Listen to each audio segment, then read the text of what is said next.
Welcome back, everyone, to the Multiply of Income, sponsored by Permissible LLC. And I'm here with the brother Osman Ali. My name is H, and today's topic is relationship of inflation and GDP. Ali, you go ahead and take it away, Vic. I felt as though this was a important topic for the people because um, right now we're going through a time where as though we had the, the the COVID virus affecting America and the world, um, and you also had stimulus and people holding on to their money just in case of emergencies. But all of these things are affecting inflation, especially the stimulus, because what inflation is actually a systematic increase of the money supply or in general price levels. So when you increase the money supply, there's always going to be a rise in inflation. And the correlation with GDP, what that is, GDP is gross domestic product for one, but it's a collective of the production of any given economy, especially the U.S. economy. Um, Inflation, when we have inflation, like I said before, it's just a systematic rise in prices. Like when people are doing well, the economy is doing well, and people feel it's like it's a nice amount of money in circulation, they generally raise their prices of the products that we have. If GDP is at 2%, I'm gonna say if inflation was at 2%, then we know how much we need to bring our investment um, forecast up. And what I mean by that is, um, if the inflation is rising so fast against the dollar and the products that we're buying in this country, we need to have an investment strategy that gets us above inflation.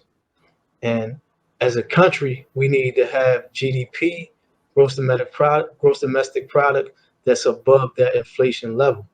Currently in America, we have inflation targets about 2%. So if we can't meet, if GDP can't beat that 2%, or GDP is slowing down at that time, then we're not growing as a country at all. We're not growing as a society at all.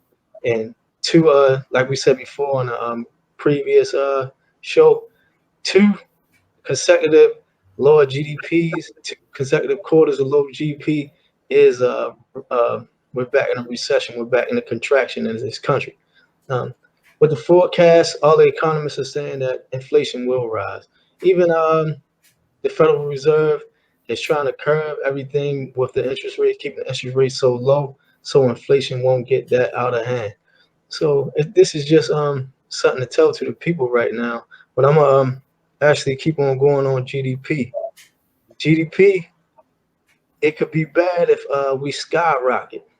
You don't want to overheat the economy. We don't want to sell things too much, um, like at a rapid pace, where as though we're shooting up because inflation comes right behind. Like I said before in the beginning, if we're doing good as economy, if we're doing exceptionally well as economy, inflation comes right behind because it's natural for pieces for people just to raise their general prices over time because the value of the dollar might be going down, or actually they see fit that they see fit to just raise their prices because everybody's doing so well at that time, and inflation rears its ugly head at times. So more importantly, I want to tell to the people, I want to say this to the people: pay attention to inflation because we want to set our investment targets, our trading strategies, even our tax strategies over the inflation level of whatever is forecasted to be. Just keep up with inflation because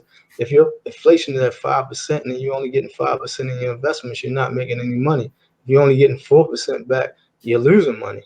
So that's things that the people need to hear and understand. And if even one of y'all brothers want to expound on that. So No, like I you were don't want to saying, expand. You pretty much laid it out. yeah, he laid it out, but it was something that caught my attention again when you said You said 2 consecutive negative quarters. 2 consecutive negative quarters of GDP. 6 months. Two consecutive quarters of negative GDP while we are in a recession. And a lot of people don't pay attention to it, but once you see those gross domestic product numbers and we're not rising, that means the economy is slowing down, and you should transition or rotate into investments that do well during the downturn, such as real estate, commodities, uh, things like gold, silver, especially in this economy now, even cryptocurrencies, things of that nature. Yeah, that's a whole nother Okay, topic don't right forget the there. oil, depending on what the dollar What's doing. coming? Yeah, yeah, absolutely. You know, about the oil, what the dollar doing. Yeah. And we can pretty much, without us even going to economists or anything of that nature, we can see how much stimulus they're pushing in the economy and how much they have already done. So it's like, all right, we know if you start printing these dollars and putting so much money in the circulation, then the value of that dollar goes down. And if the value of the dollar is not keeping pace with inflation, then it could eventually be a downturn. But we gotta have another show on that topic. I got you. So y'all heard it. The brother brought it to you. The relationship between inflation and GDP, the gross domestic product.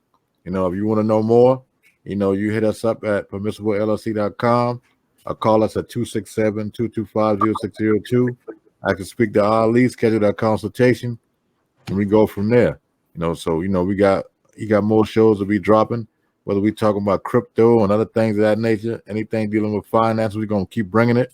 If y'all got topics y'all want to talk about, y'all want to hear more about, hit us up in the comment box, and we'll try our best to get that topic on and talk on them issues. But close us out, H. All right, y'all. Y'all stay tuned. We're gonna continue to bring y'all that heat.